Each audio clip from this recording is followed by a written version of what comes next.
അപ്പോൾ ചേച്ചിയുടെ വീട്ടിൽ പാല് കാച്ചാണ് കേട്ടോ നാളെ. അപ്പോൾ നമ്മൾ തലേ ദിവസമാണ് അവിടെ എത്തിയേക്കാണ്. അപ്പോൾ എന്തൊക്കെ പരിപാടികൾ എന്നൊക്കെ നോക്കുകയാണ്. നമ്മുടെ പാത്രം കിണ മെഷീനാണ് കേട്ടോ അത്. അപ്പോൾ ഓരോന്ന് പുതിയത് വാങ്ങി വെച്ച് ഞങ്ങളിങ്ങനെ കയറി കണ്ടുകൊണ്ടിരിക്കുകയാണ്. നാളെയാണ് പരിപാടി എന്ന് വെച്ചാൽ നമ്മുടെ അടുത്ത ബന്ധുക്കളാണ് കേട്ടോ നാളെ വരുന്നുള്ളൂ.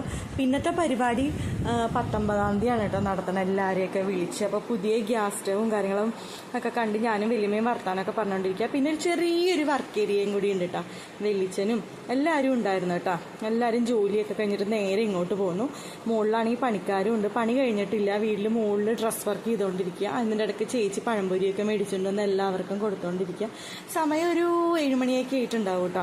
അപ്പോൾ നമ്മളെല്ലാവരും ഇങ്ങനെ വർത്താനമൊക്കെ പറഞ്ഞ് ഇങ്ങനെ ഇരിക്കുകയാണ്. 4 മണിയാവുമ്പോൾ ഗണപതി ഹോമം തുടങ്ങുമെന്ന് പറഞ്ഞിട്ടുണ്ടായിരുന്നു.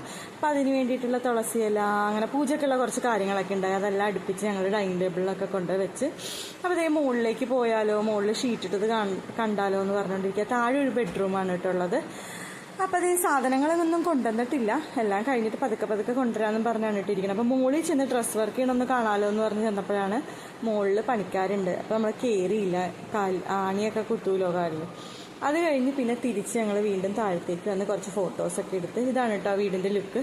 അത് കഴിഞ്ഞ് പിന്നെ ഞങ്ങൾ നേരെ ക്യൂൻസ് വേയിലേക്കാണ് പോയത്. ലച്ചുവിൻ്റെ എക്സാമൊക്കെ കഴിഞ്ഞ് ജസ്റ്റ് കുറച്ച് നേരമൊക്കെ അവിടെ ഇരുന്ന് വീട്ടിൽ ചെന്നിട്ട് ഒരുപാട് പണികളൊക്കെ ഉണ്ടായി. അങ്ങനെ അവിടെ നിന്ന് തിരിച്ച് വീട്ടിലേക്ക് വന്നു.